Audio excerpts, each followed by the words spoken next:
오늘은 추수감사주일입니다. 날이 또 날이니만큼 우리가 옆에 분들하고 이렇게 좀 한번 인사했으면 좋겠는데, 묻지도 따지지도 마시고 감사합니다, 고맙습니다, 우리 서로에게 좀 인사했으면 좋겠는데요. 옆에 계신 분에게 조금 서운함이 있으셨더라도 그 서운함마저도 감사합니다, 그것 때문에 내가 더 기도했습니다, 그것 때문에 내가 하나님과 더 친해졌습니다, 고맙습니다, 그렇게 좀 인사했으면 좋겠어요. 우리 앞뒤 좌우에 계신 분들에게 감사합니다, 고맙습니다.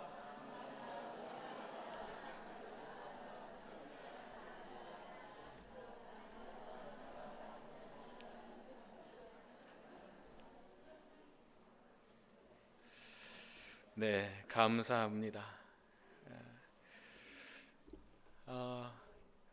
광고에서 나온 문구긴 하지만 묻지도 따지지도 말고, 이거 참 신앙적인 표현인 것 같아요. 우리가 하나님 앞에서 언제나 묻지도 따지지도 말고 늘 감사하는 그런 우리의 신앙이 되었으면 좋겠고요. 그런 감사의 고백이 늘 차고 넘치는 아름다운 우리 성호교회가 되기를 간절히 소망합니다.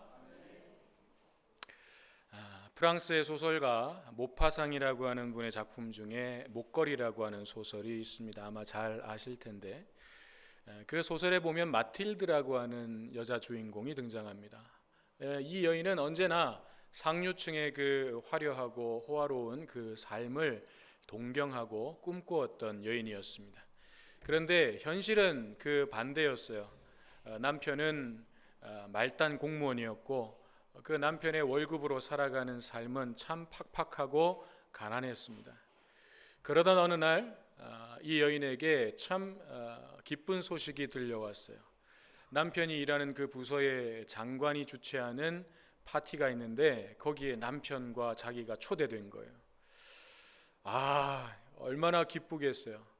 그런데 기쁘지 않았어요. 이 여인은 기쁘지 않았어요. 왜 그랬을까요? 파티에 입고 갈 옷이 없어요. 그 파티에 입고 갈 만한 멋진 옷이 없어요. 그래서 초대는 받았는데 그 파티에 내가 가기가 어려우니까 참 더 속상한 거예요.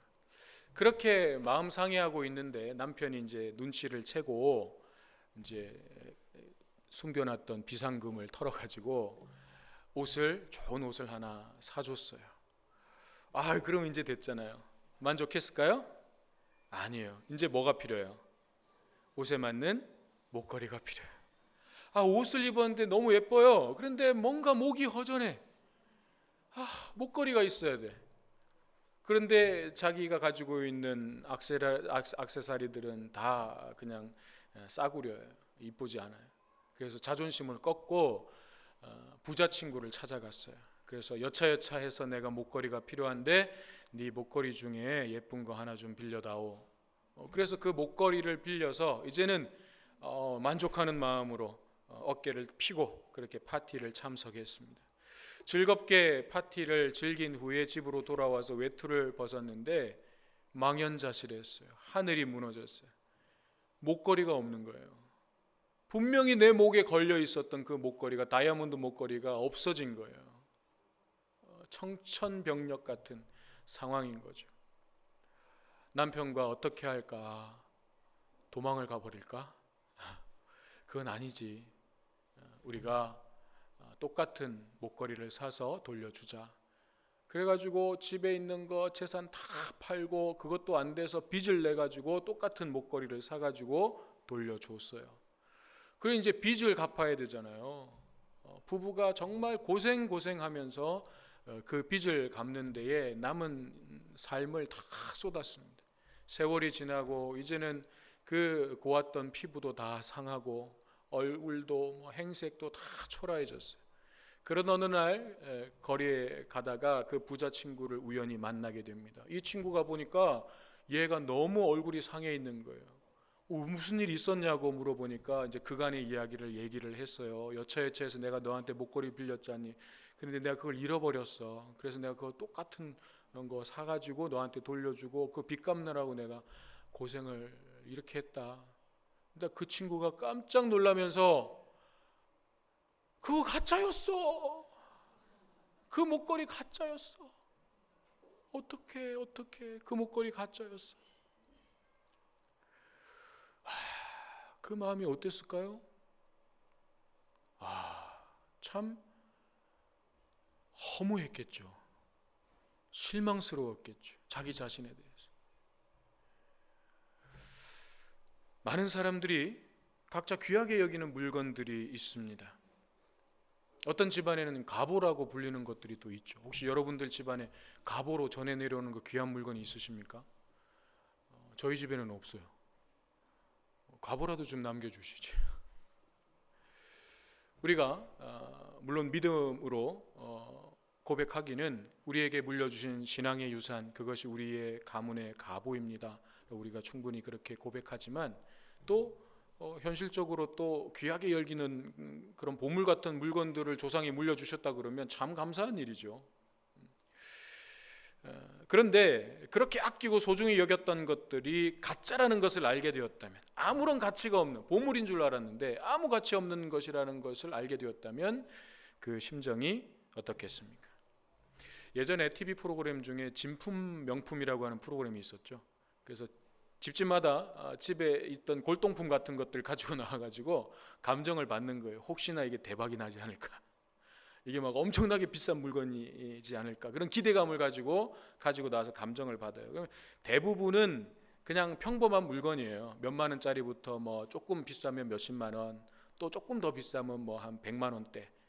그러다가 이제 간혹 정말 대박이 나는 물건들이 있죠. 막 수천만 원을 호가하고 뭐 억대를 부르는 그런 감정가를 받는 물건들도 간혹 그렇게 나왔어요. 그런데 또 어떤 물건들은 그냥 쓰레기 봉투에 담아가지고 버리세요 하는 그런 쓰레기 같은 물건들도 많았어요. 재밌는 그 일화도 있었는데, 어떤 분이 아주 오래된 낡은 그 문서 하나를 가지고 와서 감정을 받았어요. 그래서 이제 본인이 추측하기는 이제 집안 어른 중에 이제 벼슬 하신 분이 왕으로부터 이제 받은 문서일 거라고 이제 추측을 하고, 이게 귀한 거라고 이제 가지고 나왔는데 감정을 받아 보니까 노비 문서였어요. 노비 문서였어요, 그게. 그런 일도 있었어요. 그렇게 정말 가치 없는 물건이라는 그런 것을 확인했을 때 그 주인들은 정말 큰 충격을 받고 쓸쓸히 그냥 무대에서 퇴장을 하는 거죠.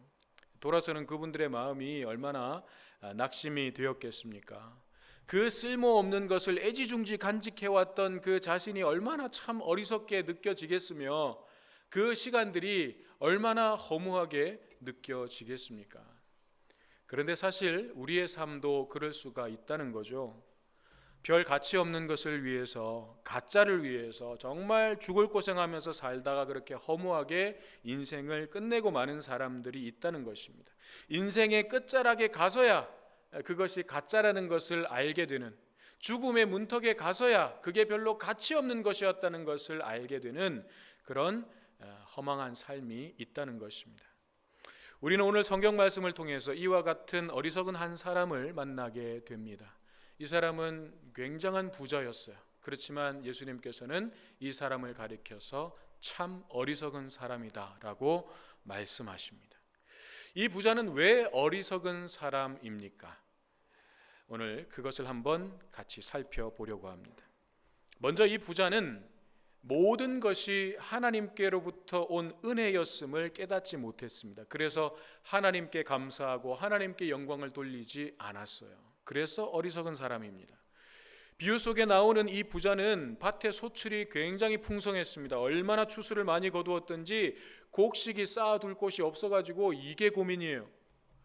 여러분도 이런 고민 한번 해보시면 좋겠죠? 와, 돈이 너무 많아가지고 주체가 안 되네.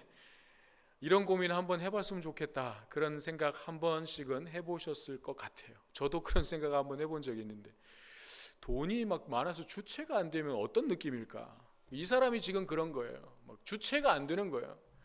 그래서 창고를 더 지었어요. 그 정도로 추수를 많이 거두었습니다. 그런데 이 사람이 부자가 된 것이 누구 때문입니까? 물론 자기가 부지런히 열심히 일해서 부자가 되었을 거예요. 본문 말씀 어느 곳을 봐도 이 사람이 부정한 방법으로 부를 축적했다, 그런 말씀은 없어요. 그는 매우 정직한 사람이었을지 모릅니다. 그는 부자가 될 수 있는 능력과 자질을 타고났고 또 열심히 노력했기 때문에 그런 결과를 얻었는지도 모르겠습니다. 그럼에도 불구하고 그는 자기가 어떻게 부자가 되었는지, 누가 비옥한 땅을 주셨는지, 누가 하늘의 햇볕을 주셨는지, 누가 때를 따라서 이른 비와 늦은 비를 주셨는지를 깨닫지 못했습니다. 자기가 누리고 있는 많은 것들이 근본적으로는 하나님께로부터 왔다는 사실을 깨닫지 못한 것입니다. 그는 그저 자기 자신의 능력이 뛰어나고 수완이 좋아서 부유해졌다고 믿을 뿐이었습니다. 자기 부와 소유의 근원이 하나님으로부터 온다는 사실을 깨닫지 못했습니다. 이것이 부자의 어리석음입니다. 오늘 우리가 이 부자처럼 밭에 나가서 농사를 짓는 것은 아니지만 우리의 삶도 마찬가지죠. 우리가 회사에 가서 열심히 일을 해서 많은 어떤 월급을 받고 또 부를 쌓아가는 것, 그것 자체가 나쁜 것은 결코 아닙니다.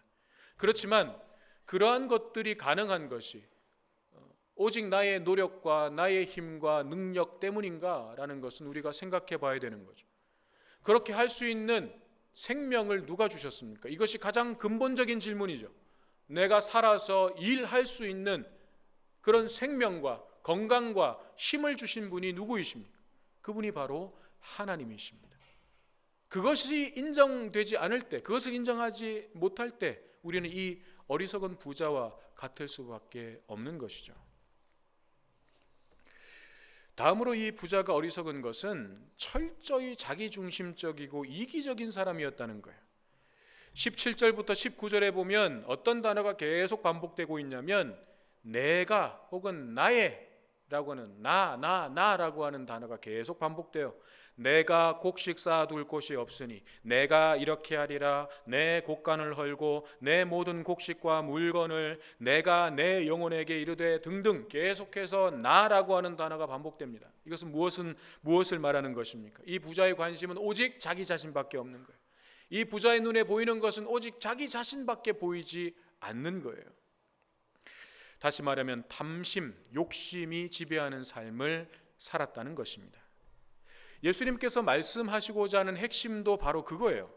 이것은 이 비유의 말씀을 하시게 된 과정을 보면 분명하게 나타나는데 13절부터 15절을 보면 한 사람이 예수님에게 와서 부탁을 하죠. 자신의 형이 유산을 자기와 나누도록 그렇게 형에게 말씀 좀 해달라는 거예요. 그런데 예수님께서는 나는 너희의 재판장도 아니고 너희 물건을 나누어 주는 사람도 아니다 라고 말씀하시면서 15절에서 이렇게 말씀하시죠. 삼가 모든 탐심을 물리치라. 사람의 생명이 그 소유에 넉넉한 데 있지 아니하니라. 즉 예수님께서는 이 동생의 마음을 지배하고 있는 탐심을 보신 거예요.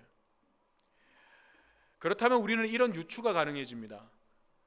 형은 동생에게 유산을 나누어 주었을지도 몰라요. 지금 동생은 마치 형이 자기에게 유산 한 푼 안 나눠준 것처럼 지금 이야기를 하고 있지만 형이 유산을 어느 정도는 주었을지 모릅니다. 그런데 동생이 보기에 내가 보기에는 만족이 안 되는 거예요. 나는 더 갖고 싶은 거예요. 그래서 형에게 유산을 공평하게 공정하게 나에게 더 주도록 그렇게 좀 말씀을 해달라는 것이었죠. 그러니까 그 마음속에 있는 것은 정말 형이 자기에게 유산을 주지 않아서 그 속상함 때문에 말한 것이 아니라 더 갖고 싶은 탐심과 욕심이 있었던 것이고 예수님은 그 사람 마음속에 들어있는 그 욕심을 보신 거죠. 그래서 예수님께서는 이 동생의 마음에 있는 인간의 마음을 지배하는 욕심의 문제를 지적하시고 더 나아가서 욕심을 쫓아서 사는 삶이라고 하는 것이 얼마나 어리석은 것인지를 가르쳐 주시기 위해서 16절부터 이 어리석은 부자의 비유를 말씀해 주고 있는 것입니다. 그러면 예수님께서는 욕심을 쫓아서 살아가는 삶을 왜 어리석다고 말씀하시는가? 이것을 야고보서 1장 15절은 이렇게 말씀하고 있습니다. 욕심이 잉태한 즉 죄를 낳고 죄가 장성한 즉 사망을 낳느니라. 욕심으로부터 시작되는 그 끝은 결국 사망에 이르게 된다는 것입니다. 그러니 어리석은 삶이 되는 거죠. 욕심을 따라서 살아가는 삶은 이 부자가 계속해서 내가라고 말했던 것처럼 자신을 하나님의 자리에 올려놓습니다. 내가 하나님의 자리에 앉는 거예요. 이 욕심은 우리를 그렇게 이끌어갑니다. 네가 하나님의 자리에 올라가라. 그래서 모든 것을 판단하고 주관하는 것이 내 자신이 됩니다. 내가 주인이에요. 내가 주관자예요. 그러므로 모든 영광도 내가 받는 거예요. 내가 누리는 모든 것들에 대해서 그건 당연히 내가 노력한 결과이고 내가 높임을 받아야 되고 내가 칭찬을 받아야 되는 거예요. 모든 영광을 자신에게 돌리는 것입니다. 또한 우리가 누군가보다 조금 더 많은 것을 소유하고 있다면, 그것이 물질이든 건강이든 시간이든 다른 사람들보다 조금이라도 내가 더 많은 것을 가지고 있다면, 그것은 하나님께서 우리가 나보다 그것을 가지지 못한 사람들을 위해서 사용하고 그들을 섬기라고 우리에게 주신 거죠. 그런데 그것을 오로지 자기 자신만을 위해서 사용한다면 그것을 주신 주인의 뜻을 거스르는 거예요. 그리고 그것을 주신 주인의 것을 도둑질하는 것과 마찬가지예요. 모든 것의 주인이 하나님이십니다. 하나님께서 내게 모든 것을 주셨어요. 허락하셨어요. 우리는 그 고백을 담아서 하나님 앞에 11조와 헌금을 드리는 것입니다. 하나님께서 내게 주신 모든 것들이 사실은 하나님의 것임을 내가 인정합니다. 그 고백을 담아서 우리가 하나님 앞에 예물을 드리는 거예요. 그런데 그것을 내 것이라고 이야기하고 그것을 나만을 위해서 사용한다면 그건 주인의 것을 도둑질하는 거죠. 그것은 주인의 뜻에 합당하게 사용하라고 우리에게 맡기신 거예요. 며칠 전에 뉴스를 보니까 옛날에 정말 한창 유명했던 홍콩 배우 주윤발 씨에 관한 기사가 나왔어요. 정말 대단했죠. 저도 그 홍콩 영화 한창 정말 막 빠져서 봤던 기억이 있는데, 그때 영웅본색 이런 영화가 막 나면서 남자들은 너도 나도 여기다가 이쑤시개 물고 다녔어요. 주윤발 따라하느라고 여기다가 이쑤시개 물고 막. 근데 그 주윤발 씨가 자기가 가지고 있던 재산 8천억 원인지 8천억 달러인지는 제가 정확하게 모르겠습니다만 그 엄청난 재산을 사회에 다 환원하겠다는 거예요. 그러면서 하는 말이 돈은 내가 잠시 맡아둔 것뿐이었습니다. 그분이 기독교인이라는 이야기를 저는 듣지 못했어요. 그렇지만 우리를 부끄럽게 하는 삶의 태도인 거죠. 삶의 가치관인 거죠. 그 엄청난 돈을 800만 원도 아니고 8천만 원도 아니고 8억도 아니고 8천억이에요. 그것을 여러분 몽땅 사회에다가 돌려보내는 것, 나는 그걸 잠시 그냥 내가 맡았을 뿐입니다 라고 이야기할 수 있는 것. 사실은 그리스도인들의 삶이, 하나님의 백성이라고 불리는 사람들의 삶이 바로 그런 모습이어야 되고 그런 모습으로 사회에 본을 보여주어야 되는 거죠. 하나님께서 내게 주신 거예요. 맡기신 거예요. 하나님의 뜻을 위해서 사용하라고 맡기신 거예요. 그러므로 우리는 모든 물질에 대해서, 모든 부에 대해서 이것은 하나님의 것이고 내가 잠시 맡아둔 것뿐이었습니다 라고 고백하고 그것을 하나님의 뜻에 합당하게 사용할 수 있어야 되는 거죠. 그런데 이 부자는 그렇지 않았습니다. 오직 자기 자신만을 위해서 사용했습니다. 결국 그러한 삶의 끝은 무엇이겠습니까? 하나님과의 깨어짐이요 심판과 죽음인 것입니다. 그러니 이 부자의 삶이 어리석은 인생일 수밖에 없는 거죠. 끝으로 이 부자는 내세에 전혀 관심이 없었습니다. 그에게서 세상은 눈에 보이는 이 세상이 전부였어요. 19절에 보면 자기 자신에게, 자기 영혼에게 이렇게 이야기해요. 평안히 쉬고 먹고 마시고 즐거워하자. 이 땅에서 누리게 될 그 모든 것들에만 온통 관심이 있었습니다. 그는 그에게 분명히 반드시 찾아오게 될 죽음이라는 것에 전혀 관심이 없었어요. 죽은 후에 어떤 일이 있는지, 그 뒤에 어떤 세계가 있는지 그것에 대해서는 조금도 관심이 없었습니다. 그저 재산을 창고에 가득가득 쌓아둔 채 지금 이 세상에서 평안히 쉬고 배불리 먹고 즐겁게 내가 하고 싶은 거 다 하면서 살면 그만이다. 이것이 그가 가지고 있었던 인생을 바라보는 가치관이었어요. 여러분, 오늘 우리가 아무리 큰 어떤 부를 누린다고 해도, 혹은 어떤 큰 즐거움을 누린다고 해도 그것이 영원할 수 있습니까? 결코 그럴 수 없습니다. 언젠가 우리는 그 모든 것들을 다 꺼내놓고 하나님 앞에서 다 내려놓고 우리는 하나님 앞에 서야 하는 인생인 것입니다. 내가 살아온 삶의 내용을 하나님 앞에서 결산해야 하는 날이 반드시 있는 것입니다. 그런데 이 부자는 그것을 깨닫지 못하고 자신의 삶이 천년만년 영원히 계속될 것처럼 오직 이 땅에서의 삶에만 관심하고 있었다는 거죠. 이것이 그의 어리석음입니다. 이처럼 어리석은 부자에게 하나님 말씀하십니다. 어리석은 자여, 오늘 밤에 내 영혼을 도로 찾으리니 그러면 내 준비한 것이 누구의 것이 되겠느냐. 야고보서 4장 14절에서는 이렇게 말씀합니다. 내일 일을 너희가 알지 못하는도다. 너희 생명이 무엇이냐? 너희는 잠깐 보이다가 없어지는 안개니라. 전도서 12장 1절 2절은 이렇게 말씀하십니다. 너는 청년의 때에 너의 창조주를 기억하라. 곧 곤고한 날이 이르기 전에, 나는 아무 낙이 없다고 할 해들이 가깝기 전에, 해와 빛과 달과 별들이 어둡기 전에, 비 뒤에 구름이 다시 일어나기 전에 그리하라. 이것이 오늘 우리에게 주시는 하나님의 지혜입니다.